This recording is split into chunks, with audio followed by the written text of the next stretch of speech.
رکھیں دونوں ہاتھ بغیر کسی چیز کے ہاتھ میں ہوئے، بلا حائل، یعنی وداؤٹ اینی تھنگ دونوں ہاتھ ملانے چاہیے. ہمارا کبھی رومال ہاتھ میں ہوتا ہے، کبھی موبائل ہاتھ میں ہوتا ہے، کبھی تسبیح ہاتھ میں ہوتی ہے، تو یہ دونوں ہاتھ نہیں ملتے. اگر کوئی چیز ہاتھ میں ہے تو جیب میں رکھ لیں اور بلا حائل ہاتھ ملائیں تاکہ سنت کا پورا ثواب ملے. اور پھر اس کے بعد درود پاک پڑھیں. انشاءاللہ جدا ہونے سے پہلے دونوں کے اگلے پچھلے گناہ معاف کر دیے جائیں گے. اللہ مجھے اور آپ کو سنتوں پر عمل کرنے کی توفیق عطا فرمائے، بالخصوص درود پاک کثرت سے پڑھنے کی توفیق عطا فرمائے.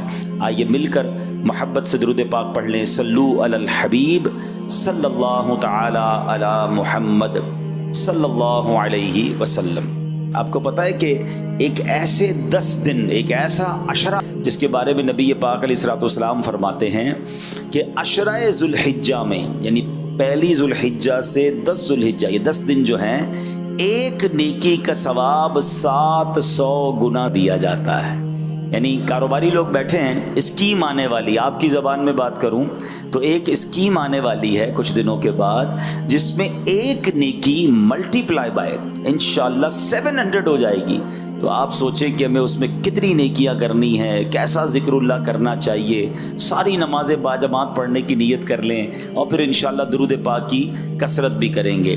حدیث پاک کی مشہور کتاب ترمذی اور ابن ماجہ میں مسلمانوں کی پیاری امی جان حضرت بی بی عائشہ صدیقہ طیبہ طاہرہ رضی اللہ تعالی عنہا سے روایت ہے کہ اللہ پاک کے آخری نبی صلی اللہ علیہ وسلم نے فرمایا، یوم النحر، قربانی کے دن آدمی کے اعمال میں اللہ پاک کے ہاں سب سے پسندیدہ عمل قربانی کے جانور کا خون بہانا ہے.